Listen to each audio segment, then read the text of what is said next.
Well, I suppose you're wondering why you called us all here today together. Yeah. You know, Harvey and I, we were talking about doing this before the pandemic, a long time before that. We just never got around to doing it. And we discovered that, you know, in talking, for me, talking to each other really helped me think about the early days, you know, that we shared. Yeah, we were able to get over a lot of angst. Yeah. Yeah. Hoping and like remembering a lot of incidents, huh? Right. Yeah. Right. And then making up some, that was good. Yeah. Yeah. Well, I mean, I'm going to quickly tell how my first time at the dojo, and Harvey, you've told me your first time, and it's great. Your story's great. So just very quickly, I was studying judo at the Buddhist Academy with Kobayashi Sensei, and I loved it. But I was also dancing, and the judo was racking up my ankles, and it was hard, like I was sore for dancing. And I was talking to him about it, and he got very excited, and he told me that this great Aikido teacher had just come to New York, and I should go look at it. That might be the answer for me. And I went, and that was it. I came in, and you know, at that time I was studying Zen at the Zen Study Society and judo and ballet. And I came in and I looked at, I saw Yamada Sensei. It's as simple as that. And I never looked back. I was very self-involved. I never said goodbye to Kobayashi Sensei. I just did it. That was it. It was it. There was no doubt, no thought. And here we are. That's the amazing part. I mean, it's 55 years later. It's like, really? Wow. Yeah, nice. Yeah, it's amazing, huh? Yeah, it is. It is. And I remember you told me about when you came and you know, with the boxing, because you were coming, right? Yeah, well, when I was at that time, I wasn't going to box anymore. I was a dedicated artist. I was painting. We had one of the first lofts in Chelsea, and my friend Harry McCormick and I were in the same art gallery in the Mark of the Phoenix, it was called, on Greenwich Avenue. And he's a few years younger than me, which made a difference then, but now it's like, you know, inconsequential. But, you know, he told me about Aikido. And so we lived on 24th Street, and I was a superintendent of the building, which, if anybody knows, Net's laughing, because, you know, I mean, a light bulb was a challenge for me. So anyway, I went to the dojo with my friend Clem, who was a boxer. He was a real professional prize fighter. He had like 87 fights, professional fights, and you know, we had a great eye because he was also the boxing and racing editor for the Washington Post.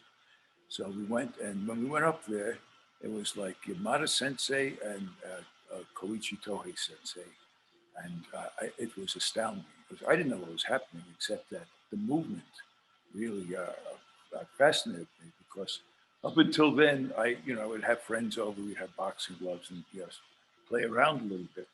But you know, at that time, people only knew about judo and karate, and I respected them, but I didn't feel like doing them. One was just, you know, just the grabbing, and the other one was like just the stances were like so static at that point. You know, that's what my interpretation was.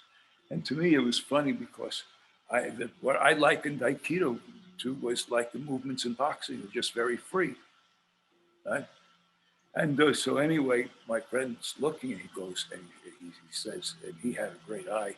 He says, "You don't even know what's going on here." He said, "This is amazing." So he told me, he said, when you start, he says, really grab them and let me know how it feels. So I would go, I would, and then I was 25 then. So that's 51 years ago, maybe more. You know. So yeah, that's what it was. And of course, Hal's been there longer than I have.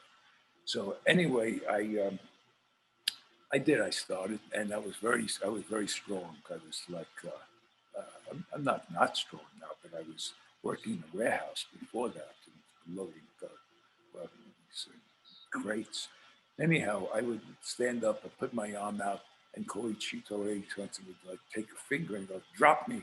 And I go, wait a minute, Sensei, I wasn't ready. Let me try again. And I go, "Okay, do it again." I said, no, wait a minute. I really wasn't ready.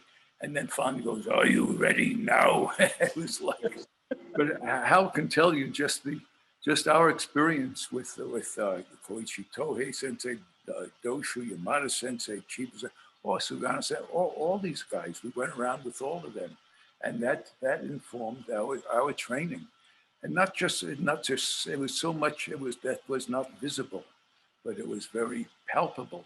And when they talk about transference, that's what it literally was then, because I see Sensei, Yamada Sensei used to train with us then, Right. Yeah. I mean, that's the thing that sometimes I tell people and they're surprised, but we didn't have that idea that when Sensei was moving and throwing someone, that you stop and you sat down. If we did that, we never would have been practicing, because he was 26 years old. He wanted to practice, and he practiced with us the whole time. And I just going back to my first impression of it. The worst thing about my dancing was my arch, my foot. Yamada Sensei has the best arch, and I've been jealous of it the whole time. But I mean, he just looked so incredible when he practiced, and for me as a dancer, that was like I was in. It just put everything together for me. But with Koichi, we tested him.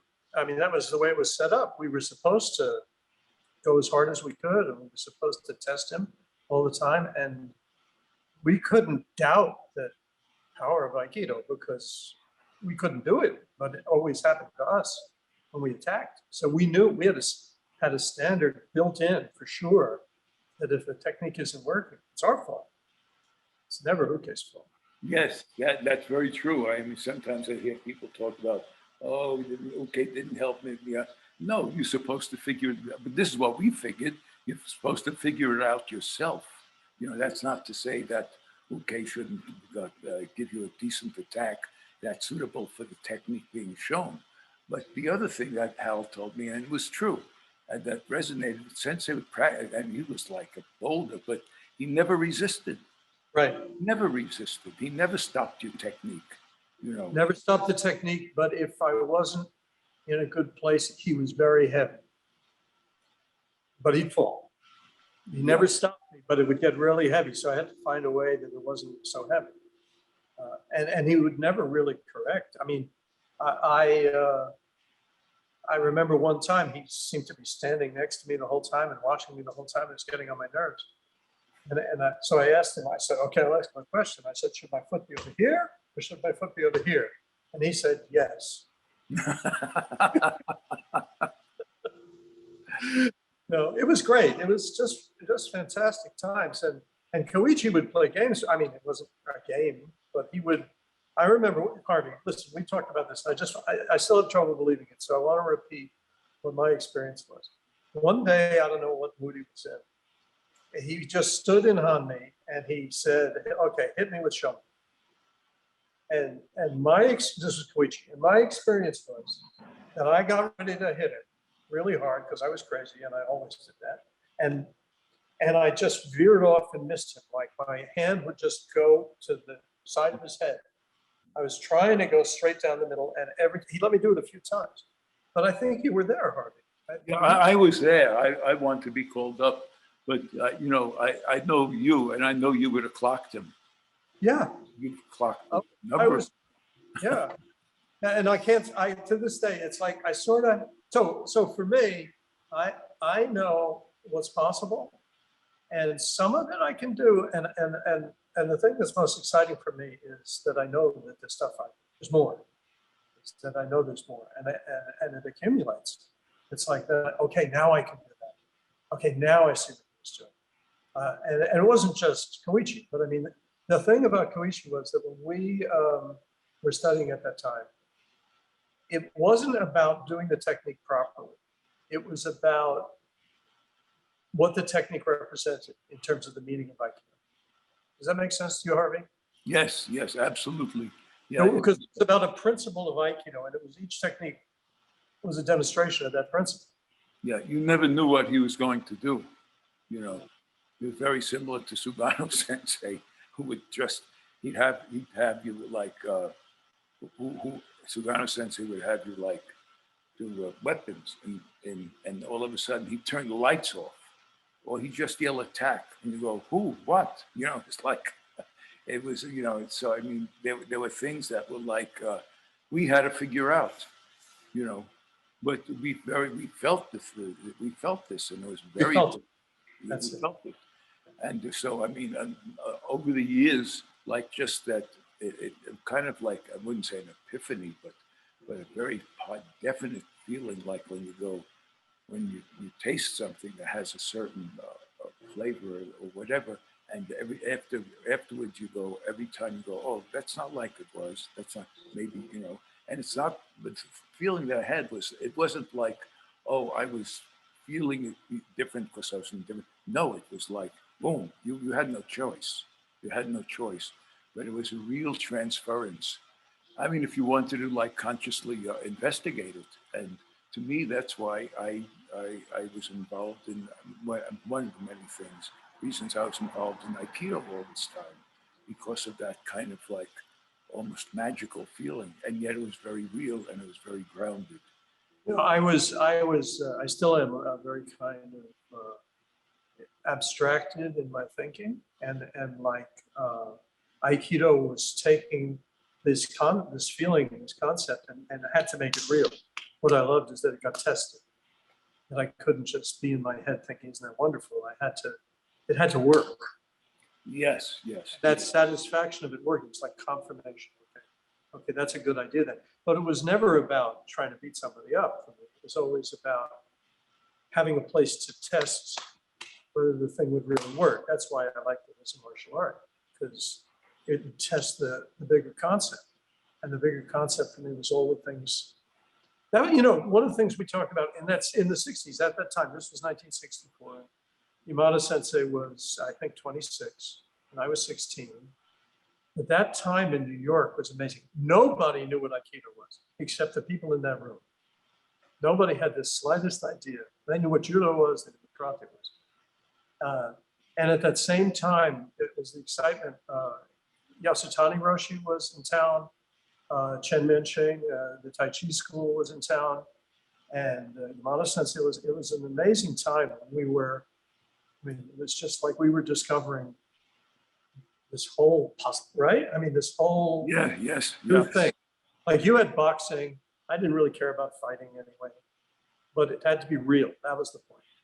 That was the point. It had to be real. But I wasn't interested in anything other than Aikido. Then what? I wasn't interested in any other art than Aikido in that regard. Yeah, I just wanted to do Aikido because I loved it. I just the whole, and Koichi would articulate the concept. So we really had ideas, you know, the way he would describe. He'd like to say he can articulate it, and then he could demonstrate it. Yeah. And he never asked you to like, you know, to compromise in an attack. You know, no, it was amazing. I remember one time he was teaching a class, and then he called Sensei up to attack him from the Ushiro. And Sensei went, and then Kanai Sensei went up also, and they both jumped on him, and they both went over so quickly. It was amazing, you know. Yeah, I know Kanai Sensei would like to try and surprise him also. You know? but yeah.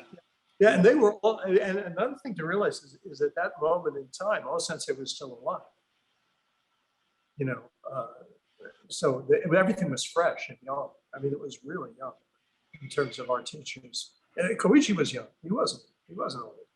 He was like in his 40s. Yeah. He was 40. Yeah, he was 40. Yeah. That's very young now, which is sort of scary, but that's true. Yeah, right. When somebody walks in our dojo now and they're in their 50s, we go, oh, it's a kid. It's a kid. That's right. But I remember these unique experiences. I mean, we're talking about Koichi, but I remember I was lucky. It was just one time, but I got to take Okemi for doshu just one time. And he looked so slight. He looked so just tiny and very, very thin and sort of delicate looking. So I never had any sense anyway. So when I was called up, I grabbed him as hard as I could. It felt like I grabbed onto the D train. I was like, I couldn't understand it at all. It didn't feel like, I mean, it looked like nothing, and it felt like I tried to stop a train. And that was amazing. And then he did Nikyo, and I was amazed because it didn't hurt at all. But I went down, but there was no pain. And it was really an amazing experience. Oh, and we should talk about Yamaguchi Sensei that time we did the seminar. Well, also the same. I had the same kind of experience when we had Osawa Sensei Senior. Yes. Yes. And it was like, and he was doing these all big, round, slow motion movements. And I think he called up whoever he called up. It was like, and he just went and they went down. And I thought, oh, it's very nice that people are taking Kemi for an old man like that. But actually, he was younger. He was young. Yeah, right. He looked old to us. Yeah, but no, he was in his late 70s then. And anyway, so then he called me up, and he just went like, "What?" I went, "Oh, that's what it's," and that's how you learn. You go, "Oh, I mean, yeah, you watch, you read things, but you do not learn them. You know, you don't." It's the memory of the sensation. It's the memory of the sensation. No, it's and that was very funny that day because I was so excited all the time, and Yamada Sensei was going around saying who was the next suke, like Osawa Sensei was picking. Yamada Sensei would pick and send you out. So he comes over, he taps me on the shoulder and says, "You're next." And I got so excited, you know. And he said, "Take it easy. He's an old guy." So I was really confused, but I couldn't help myself anyway. So I went in attacking as hard as I could. And it was weird because it was like I went in with that attitude. But by the time I reached him, I just felt like doing whatever he wanted me to do. It was like I got transformed. It was so pleasant. It was just so quiet and pleasant. It was amazing. And for people who don't know Hal, he's very explosive. It's like he'll explode. No, let's talk a little about that time with Yamaguchi Sensei, because that was amazing. And let me tell you your joke, okay? I'm going to tell your joke for you. Oh yeah, sure. Yeah, but this is the way I remember it. He called us up. I mean, I don't remember things clearly, but I remember little moments clearly. So he called Harvey and I up at the same time. I had the feeling it was like, okay, the little guy and the big guy, that it makes no difference. You know, that's supposed to be in my head. I don't know if it's true. But he put out his wrist, and, you know, go grab his wrist. And I swear, it was just like he went like that. I didn't even feel that much. And I would take off like a kite going backwards, just like I didn't know what happened. And then Harvey, same thing with you, right? He was going alternating between us. And then I sat down, and he was working with Harvey, and he was pinning him like with one finger, right? So I'm going to tell you, Joe. Yeah, because he had his hand over on my hand. Right? Yeah, he was just touching you, and you could move, right? I could wiggle. It's fine. Wiggle, right?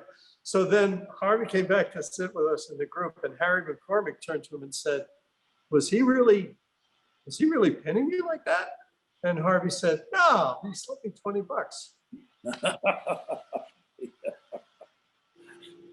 Actually, it was just $10. It was just $10. $10. You got $10 in those days. Yeah. You know, you could it was a lot more money. Yeah. Yeah. Yeah. I mean, that was the other thing that was sort of we've been talking about is that I don't know, I can't speak for anybody else, but you know, I was doing a lot of other stuff. I had no ambition, no thought for the future whatsoever, none. And we were just little students. I mean, we were just baby students, right? Yeah, yeah. And there was no, I'm just saying this in relation to some of the things right now. There was no ambition. There wasn't another thing. There wasn't much of Kemi either. No. Kemi was really rudimentary and simple. Well, and, yeah, I mean, somebody threw you went down. That was with Kemi, you know, pretty much. Right. Yeah, and it was just. I mean, I already knew from judo certain things, and that was it. You just don't get hurt. That's all. It wasn't a thing in itself, really. No, it wasn't like a program. It wasn't a program like you took a new Kenny class, you know. And I remember when Sugano Sensei, when Sharon brought him up, and it was his first seminar after his prosthetic was he got his prosthetic. And I asked him, I said, Sensei, you know, because I knew he had canceled all of his obligations, all the seminars that he had. And I said, and he always he liked coming up to the country, you know. And he would say, and I said, Sensei, you know, why don't you come up and you can just watch us, tell us what to do, you can, whatever, you know, and he's, so he agreed to. And when he came up, you know, I remember like, he got on the mat and he started doing just the bokeh, just changing hami. I thought, even that was amazing. The man with a prosthetic, the first time really moving around. And then he called me up, and I swear he started doing kumitachi. And then he was like a flash, you know. And then afterwards, I guess he put he put the bokeh down. He called Bob Wilcox up, who really attacked very strongly. He would not, you know, there was no compromise in his attack. And he started throwing around just like he always did. It was a really nugget. And you may have to do whatever. But anyway, little Marina, the little Russian girl here, was one of our little stars, who was so proper. She was always so proper. She went, and you can hear on the video when she said, holy shit. I was like, and it was like, and then afterwards, the next, Sharon went up to him and said, if you, because he was told, the doctors told him not to do anything that would, you know, stress it. And she said, if you do that again, I'm going to shoot you in your other leg. Like, it was like, but I could tell he was so happy just knowing he could do that, you know, that he could do that again. Of course, you can say something, but and never, you know, but no, it was, we had an amazing, and we still do. New York Aikikai is an amazing place. With the fact that Yamada Sensei brought Sugano Sensei over out of like, you know, just, and that they both occupied the same place, you know, like, of course, Sugano Sensei was junior, but there were two people of that rank for how many years got along so well together, you know. It was, for me, you know, obviously I got addicted to Aikido and I'm stuck with it. I'm a member of AA, Aikido Anonymous, and you know, the pandemic has really shown how much I need it, because this is the first time I've been off the mat that long a period ever in my life. You know, so it's kind of an obsession, you know, 5 days a week for 55 years, basically. But the reality is, I wouldn't have made it at all without Yamada Sensei. It was specifically his attitude, which I so appreciated. And the way I would say it is that he was never dogmatic. He always wanted us to learn from whomever we wanted to learn from. He never was saying something's right or something's wrong. Always let me discover for myself. It's just amazing. Anybody else, I mean, I know everybody else. I mean, Sugano Sensei came later. That's different. That might have worked out for me. But really, that's what I needed. You can understand the rest of what I'm saying. Yeah, but he was the guy for me. The fact that we were left to discover on our own, but we were given stuff to discover. I think there was something there, and the fact that we were able to investigate it at our own pace. I mean, I think pretty much that's the definition of art: the kind of individuality you bring to something that has a core, a grounding, and a basis, you know. So we're doing something that has to have an effect, right? But we can go about it in our own way, as long as we stick to a certain principle that we all, you know, espound, you know. But the fact that, I mean, if you ask Sensei sometimes, other teachers will go, no, the foot has to be pointed this way, at this angle, and says, whatever works. But then other times will go, no, it has to be there. And you know, very specifically, it wasn't like you say, it wasn't dogmatic. It wasn't a rigid set of rules that were applied to you. You know, you No, went, it Like- was like, It's like, see what happens when you do this. If you do this, see what happens. And you do it and you go, oh yeah, okay, I get it. It wasn't like you always have to do this.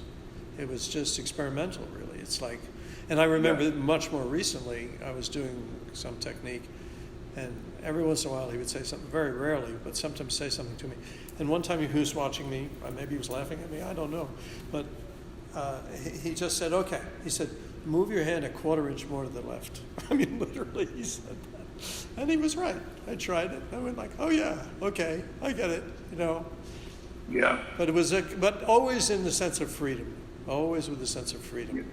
Never. Well, I think the fact that we weren't babies then, we didn't demand attention constantly, and the fact that we were left to discover things on our own, which is, I mean, when I took, you know, like kind of like the circumstances of synchronicity chose, I pulled me to my teacher, my art teacher, and I was invited to his studio. And he was a genius, and he would just let you go on your own. He wouldn't tell you what to do. But at other times, he would just come over to your painting and slash it, you know, with something. But it was your choice. You were studying, but you were free to like really investigate, you know. And I found the same kind of feeling in Aikido. It was like, you know, within a certain parameter, you were free to find out what works and what doesn't work, you know. And again, like, I appreciated the fact that, like, a lot of times somebody comes over to me, I want to think, like, oh, let me figure it out myself. Like, I mean, there are times when there's a very valuable input, and a good teacher knows when that's necessary, when it's feeding somebody or when it's forcing them. And Sensei, almost, I don't know for how long, years before he came up to me and training, and he said, oh, you know, or maybe your life should be like exactly the same thing. Like a little distant, you know, and it made all the difference. It made all the difference, you know. I didn't need to like have somebody pick all the time at little, you know, points. And Yeah, I wish I could live up to that. I get excited and I talk a lot sometimes. I feel like it, but you know, that's out of excitement. I apologize, but yeah, I do like to. It's fine. It's you know, the more I think about what makes, you know, a good teacher, not just a good teacher, but a good uke, and which is a good teacher, is the fact that if your intent is sincere and comes from the intention of helping somebody, rather than, I mean, you teach class and for many, and you can look at the people who are like trying to impress other people with what they think is their knowledge, and the people who are trying to help others, you know. And even not take credit for, you know, for dispensing whatever they can dispense or give or share, you know. So I think there's not one way, and that's my feeling. That's what makes. yeah, and I have to. I'm me. I can't help it. That's who. You know. Well, that's it. Yeah. Me too. That's it. You know. I want to. I'm just thinking of different things. I want to go back really to the beginning to 1964, because I had started Aikido. But just started, and so I started 65, a year right, after. Right, and that was the time of the World's Fair out in Queens. That was the big World's Fair, and I was dancing there. I for high school performing arts, we were doing a performance in that big thing that's, you know, in the Men in Black movie, you know, the big layered weird thing that's out there. Anyway, so I was dancing there, and at the same time, Yamada Sensei was doing a demonstration at the Japan Pavilion, which was beautiful. It looked like a Japanese fortress, and then there was the stage, and then the stage was surrounded by a moat. This is you can look it up on video. It was incredible, because I mean, I knew everybody who were being the ukes there. That was quite a group. I mean, Oscar Ratty was one of them, who wrote Aikido and the Dynamic Sphere. Anyway, if you watch that video, they were trying to kill him. Absolutely. They were absolutely trying to kill him. And I was in the audience on the other side of the moat. I was so blown away by that, you know. The thing is, the video we usually see from that whole thing, the World's Fair, it's good, it's nice, but then there's another one that we don't. That was I don't know who put it on the YouTube, but they really, I mean, they went after him. I mean, full force. Yeah. He was amazing. Just It was amazing to watch. Yeah. Yeah, no, it really was remarkable. Like I said, why don't we see this one? This is like, Well, that's the one I remember. I mean. Yeah, and that's the one that they don't, that when they present it as like as Sensei at like the World's Fair, they don't show that one. There's not, and it's good. The other one is good. It's impressive, but that one is a phenomenon. Really, it's like thugs trying to get somebody. Without spacing, without distance, like all at once, and Well, I mean, that reminds me of another story. I mean, the T.K. Lee, I'm going to bring up T.K. Lee, but there was a demonstration that Yamada Sensei was doing at I don't know, maybe it was Macy's. It was some big department store, and they had set up mats in the sporting section, and it was in front of a big rack of canoes. And I don't know how many of you remember T.K. Lee, but he was a little nuts. He arrived late, and he was in his suit. He was dressed in his suit, and the demonstration was already going on. And he just thought, okay, and he attacked Yamada Sensei from the audience with his suit. He just ran at him, and Yamada Sensei didn't know who it was, and he threw him into the canoes. And it was like, it was a boom, boom, boom, boom, boom, boom. Oh, man. It was just, anyway, it was a funny day. Yeah. A typical TK Lee. Yeah. And, I also, that time with Nakazona Sensei, Sharon's heard me tell this story. That was very funny.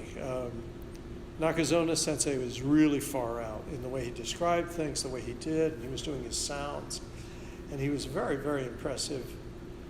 And we were all we didn't know what to make of it. And he did an amazing blindfolded freestyle with Bruce Bookman. Okay, so the first funny part was when class was over, it was Rick Stickles, Bruce, and Yamada Sensei came up to him. He hadn't been there. And he said to Rick, what did he do? I don't want to repeat anything. And Rick Stickles said, don't worry about it. And then after that, you guys don't know who Rocky Rodriguez was. Rocky was a very good Aikidoist, like a kind of street kid. And Bruce and Rick and I were on this beautiful bridge out there. And we were just didn't know what to make of it. I was very wow, blown away, but confused. So we're going, wow, we're all going, wow. And Rocky walks up to us and he says, I didn't come here to go to no effing church. We're like, oh. Anyway. That was a whole chapter in our history. With Rocky. Yeah.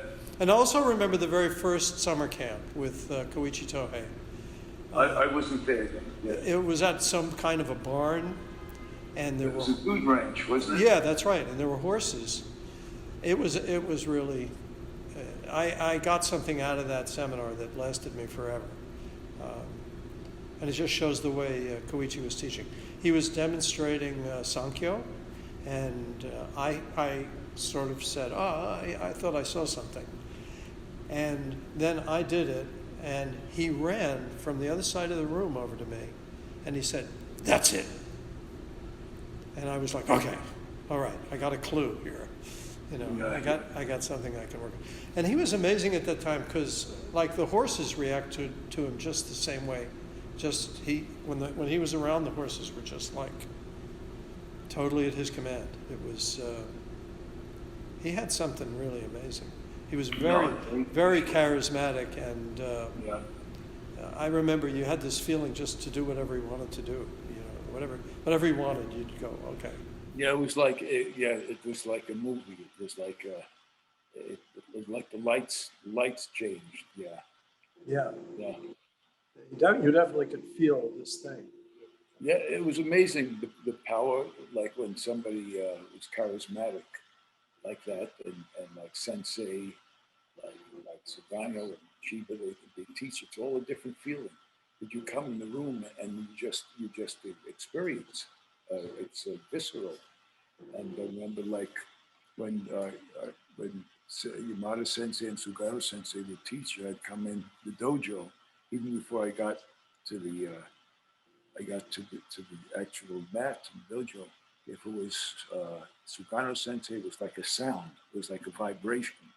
And then if it was Yamada Sensei, it was like the lights were on extra. You know, it's so interesting, the power of these personalities, and you know how it expressed through their technique, and what getting from each is so different. But you could, it really was a literal smorgasbord of you know of specialties that you can choose from and inculcate and just combine. And it was yeah, we had quite a you know, quite an education, and it was like you know, we didn't we knew then, but and now most of these, except for Yamada Sensei and maybe Satomi's around, but I mean, they're all gone. They're all gone. So it's a different part of our history now, you know, and I think that's what people have to realize. Like when you talk about like a technical committee, you know, it's not that we're better than anybody else. It's just that we were there at this particular time, you know, and Yeah, but also, I mean, like, you went around. I mean, Aikido, I was just at the dojo, and then I was busy doing a million other things. But you went around to, as Yamada Sensei built what Aikido is today. You were traveling with him, right? no, Yeah, right. I was never doing that. But I mean, you were, there was nothing there. It was totally pioneer work. And Yeah. it's very, I didn't care whether it was big or little. I just wanted to go in that room and practice. I mean, but Yeah. I don't think any of us had any sense that it was going to turn into whatever it is now. The like USAF and the big USAF. Right. Yeah, there was no plan for that. That happened organically, you know, and no, absolutely. I remember the first time Sensei, and I think maybe it was the first cue, he asked me to go down to someplace to do not a seminar, there were demonstrations. This woman in Mississippi kept writing and bothering a woman from Belgium, you know, and finally, you know, he's so good natured that he gave in and he said, okay, go down and do a demonstration there, you know, of Aikido. Go down to Mississippi. There's no, you know, and he asked me to go, and I said, let me. And Patty, who backed me in everything, you know. As a matter of fact, Sensei once said, you know, he said, you owe everything to your wife, and it's very true, you know. And you know, I was supposed to. I thought, should I go? You know, and I mean, I was so new to this whole thing. And Patty said, you have to go. It's you can't miss this, yeah, you know. And so we went, and it was very funny because we're landing, and we both had colds. It was the springtime, and we're at the airport landing, and it was at that time way before, like, you know, the security, so people can come right out on the tarmac and just about hang out in front of the plane when you're coming in. And Sensei says, I hope that she isn't a crazy lady. And I looked out, I looked out the window. There's a whole bunch of people where, you know, I could just spot her, you know. I said, oh boy, you know, this is like, so anyway, we go, I forgot, her name was Renee. And then, and oh, I remember the year because it was like, that was the year that Muhammad Ali fought Joe Frazier, and we listened to it on the radio. We were able to get it. That's how long ago it was. And so we're at her house. There's no heat, and she comes up to me and says, "Is it permissible for a student to sleep with the master?" I said, "No, it's absolutely forbidden." You know, she was macrobiotic, so we couldn't get coffee. You know, and then so finally she booked us on a show called Coffee with Morning Coffee with Judy. It's like had to get up at like 4 or 5 in the morning. But we were so happy to be able to get coffee that we went, and it was like, I mean, it was an experience. So for 3 days there, we did nothing but go to a place that she had conned a karate guy to let us have for the day and do 3 demonstrations a day. I'm there, there's like nobody there. Like if some woman came in with a kid, they would like, Sensei would do a demonstration with me, and he was angry. And so I'm being thrown around like you can't believe. But, you know, that's how I learned. That's how I became very resilient, no matter what, you know. And finally, like he said, you know, it's just like it was getting impossible. I mean, we were doing these 3 demonstrations a day, no matter what. And nobody comes, like, just because she had an idea. And she's a nice woman, you know. And finally, Sensei said, you know, he said, we got to quit this. I forget this like another day. I said, Sensei, I can say I have an injury, which I did have. And so that's how we got out of it, you know. And then when you were talking about that, I remembered we did a demonstration on West 23rd Street at some theater. And it was the first time it was Yamada Sensei and Shiba Sensei and Kanai Sensei. It was the first time I saw the other 2, you know, and they were doing a joint seminar. So I got called up as first uke for Yamada Sensei. It was Kantata Tori, and he just went sort of like that, and I don't really know what really happened, but what I remember the feeling was I felt like I went straight up over his head, like a mirror image, came down all the way other side, hit the mat, and passed out. I was out cold. So the next thing I remember is probably only a few seconds, but the next thing I remember, Yamada Sensei says, he's leaning and says, "Are you okay?" And I'm like, yeah. He said, "Okay, you're done. You go sit down." And then the rest of the demo, and that was the day that Bruce Bookman met Chiba Sensei. what? That was the day that Bruce Bookman met Chiba Sensei. Oh, okay. Yeah. That was the beginning of that relationship. But yeah, but I was done. That was it for me for Ukemi.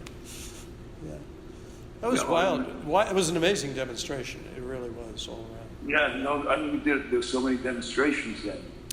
Do you remember there was the one where Koichi, there was karate and taiji and then Koichi Tohei? Yeah, that was at the Elgin Cinema. Yes, right. It's like the Sunshine Boys. Oh, right. Wait a minute. I remember this one.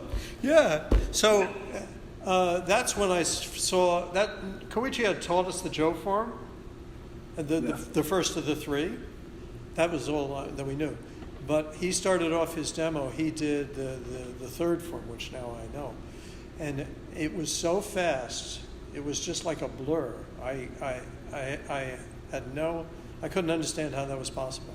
It was just like a big whir of and he was done. He'd done the whole thing. It was amazing times, really amazing. I remember there were so many of those demonstrations. It was remarkable. I remember one demonstration, I forget where it was. It was on a stage, and there were, you know, big audience. And I all of a sudden, I'm like flying off into the audience, off the stage. And this hand came and pulled me back. It was Sensei. And he stopped the demonstration. And, you know, because as opposed to a number of different people who wouldn't care about you, he did. He was more important that you were safe than to impress, like, a bunch of people.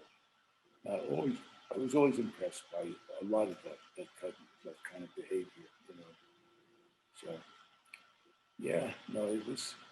And, you know, the thing was that we all went with him. You know, we went on these trips and we paid our own way and slept in YMCAs or on people's floors, you know, and we just considered it a privilege. It wasn't some, you know, it was like... Yeah, there was nothing that we were expecting from it at all. No, not at all, not at all. Zero. And, you know, back in those, particularly myself, like, one of the tragedies was, you know, that Sibylla got sick because just in terms of Yamada Sensei, he just loved her Aikido, Sibylla's Aikido.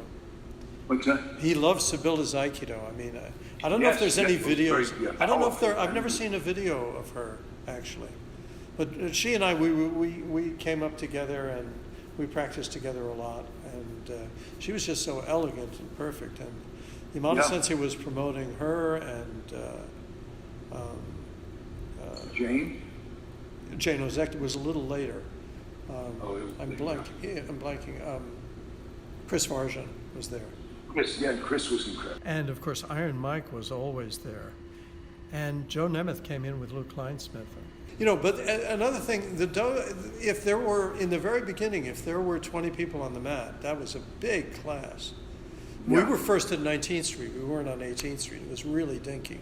It was really a crappy little dojo. I mean, it really was. I wasn't at the 19th, though. Well, it was a very short period, and then we got moved over. And it was like a mat put together with tape, and it was I don't remember how we dressed, where the dressing room was. But it was tiny. I mean, it was just a little tiny thing. And the sort of the adventure of Yamada Sensei, because he was the pioneer who took on that. I don't know what was in his head or how much he could foresee what he was trying to do. But it was just, you know, those were beatnik days. Those were the days when down and dirty was good. You know, when shiny was not good, you know, funky was good, and it was funky. It was really funky. I mean, it was tiny and very few people. Yeah. Very few. And we had a lot of students who came from other martial arts. Everybody. Yeah. Judo players, and well, Lou Kleinsmith, of course, was a huge influence on me. But that's just how that happened. And Oscar Ratty, actually, I felt he helped me a lot. You know, he's the one who made that classic book, Aikido in the Dynamic Sphere. Yeah, very beautiful drawings, everything. Very good. And he was very nice. I was a kid, so I mean, I really appreciated how nice everybody was to me. And I would say that the main thing Yamada Sensei instilled, and I try to live up to it, I don't know how well I do, but just practice. And that's why I say I talk too much, but that was clear. That's what he was doing. I mean, he was on the mat with us, and we were practicing, and that was it. It was just constant movement. And just the way it still is. When he's on the mat, that's the way it is. Yes, it steps up. Everything steps up. Everything, that's it. There's no two ways. You can't help it. You got to do it. Yeah. It's amazing when somebody has that effect on Right. a whole room full of people, you know, without even trying. It's just by their presence and their being, you know. And he was always, he always had my number, and I'll just tell this story. I hitchhiked across the country and back. I was very proud of myself. It was that kind of, those days, I was really like, wow, you know, I did this fantastic thing. So I had just come back, and I was back in the dojo. I was away for like maybe 8-9 days. And I was back. And he said, where you been? So I was like, I hitchhiked across the country. I don't know what he did, but in that class, I worked so hard. I thought I was going to die, but I wasn't going to quit. And at the end of class, I was just exhausted, and I'm leaning up against the wall, which you shouldn't do. I was just leaning against the wall like that. And he walks by me, and he says, hey, Hal, it's harder than hitchhiking, isn't it? You know? Yeah. So, I mean, anyway, he always had my number, that's for sure. Yeah. Yep. Yes, that's. The other thing that I feel like I want to communicate to people is Koichi Tohu would never let us frown. He when he talked about being relaxed and open, he wouldn't let you even hold your face like that. It was almost a requirement that you be joyful, that you be happy, that was how you should practice. Yeah. It was intense, but it was never stern, which is a great combination. I mean, to be open and relaxed, working full out, but not punishing yourself or anything like that. It was really, really healthy attitude. And it wasn't ever. I never felt like it was a test, or like it was like I had to. How good could I be? It was never. It was always about what I was learning. It was always about, what can I do and what am I learning? It was never about how good I am. I never. Well, we never knew what he was going to do that Yeah. day either, so it was always a Yeah, surprise. he would check everything we did, whether it worked or not, if you remember. Yeah. Yeah. I didn't love that, because I was always afraid I couldn't do it. But yeah, how to be and how to stand and how to breathe. That's what it was about. It was about how you were. It wasn't about how well you did a technique. It was about how you were. And that made sense to me. Still does. That's really the strange thing is all these years later, it's more exciting because I have all that memory and I always have the hope of the next thing I'm going to feel. And I have bad days, but in general, it's But there's always a nugget, that Yeah. keeps you going, and it is mining for this very particular either feeling or core or whatever, that kind of the experience with these people, right?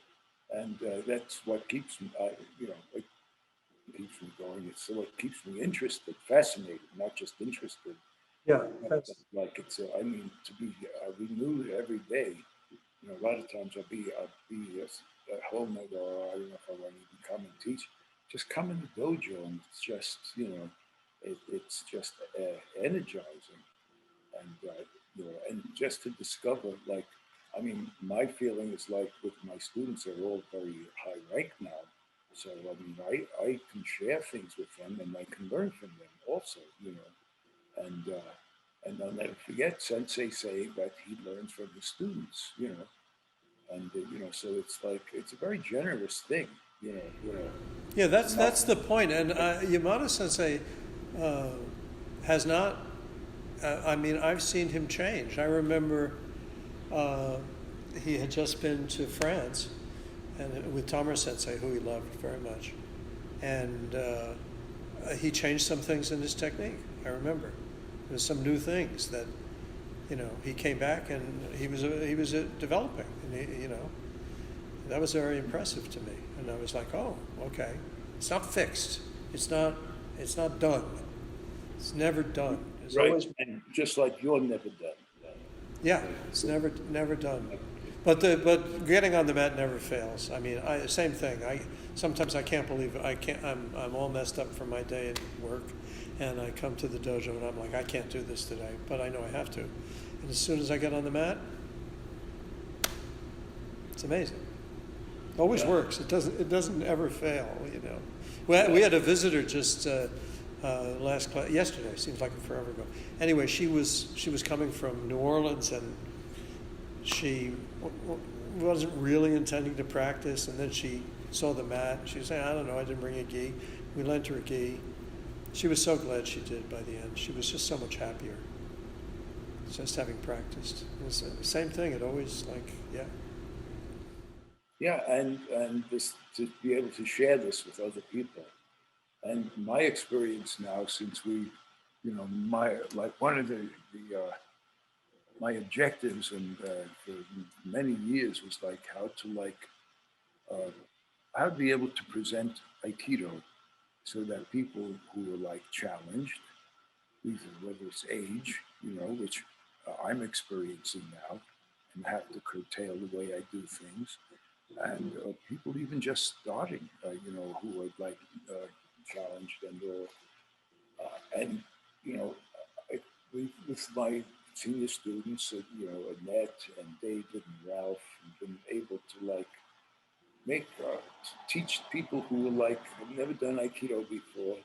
They're in their 70s, even in their 80s, and without particularly falling, you can teach Aikido without dumbing it down, having it still the entry and the encounter dynamic, and still stress the philosophy without this idea of soft hard. No, it's a kind of this has a sharpness to it, has a brilliance that's neither.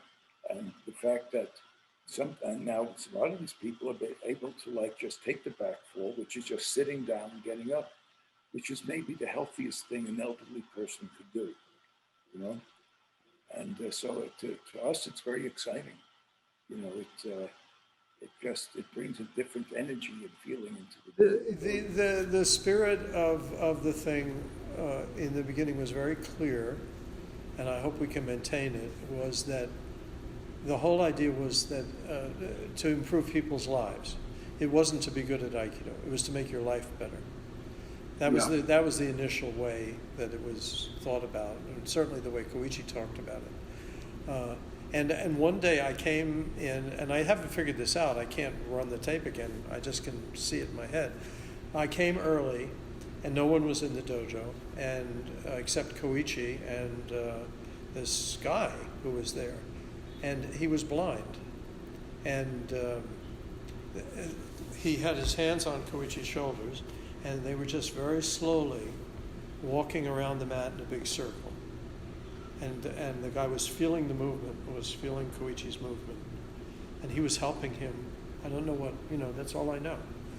But I remember that day very clearly, and I could feel, the helping, that he was giving him something. And that really was the spirit of it, and that's the way I want dojo to be. Like, I don't really care who's better than anybody else or not as good. That's not the point. Just so long as there's growth, for the person that they take away. I mean, okay. Well, Yeah. This is the thing that we have, and that's unique. It's the kind of contact and connection that we have that's it's dynamic. And it's, and this is like we have the permission to do this, It's unusual. It really is. It's unusual, it really is. The more you think about it, when you just see it, somebody just grabbing somebody's wrist. No, it's somebody feeling somebody's pulse. It's a very deep, deep thing, It depends on how much you allow yourself to feel when you grab something. And, this is something that you have to bring to it your own, but it's there, There was one day, there was someone came in from Dance Magazine to do an interview with Yamada Sensei. And because I was a dancer, he had me come along with him. I didn't say a word, not a single word. I didn't say a thing. But I remember the quote. What he said was so perfect. He said, the question was, why do people study Aikido? And he said, some people, they have idea of self-defense. Some people want to get better health. Some people have kind of mystical idea, about what it means. Some people, they just want to meet a boyfriend or a girlfriend. And then he said, but if they keep it up, it's because they like it. Yeah. And I was like, oh, that was a great answer. I mean, it was like... Yes, it is. Yeah. It sums it all up, Yeah, no, it does, yes. Yeah. So what brings you there is not so much as important as what keeps you there. What keeps you there, right? Yeah, okay. Well, there's always more. We can talk about more, but we've covered a lot of stuff, I think. Oh, it's great for us. It really is. Yeah, I get a lot out of it because it's reaffirming. I mean, Harvey, we've only done one seminar recently together. It was so special for me because it's really joyful. It was so special. It was interesting. It's really wonderful. Ordinarily, it's like when you teach a seminar with with somebody else, a peer, and you look at what are they doing, I'll do something different, And then then Hal was teaching, and I looked and said, no, I'm going to continue this.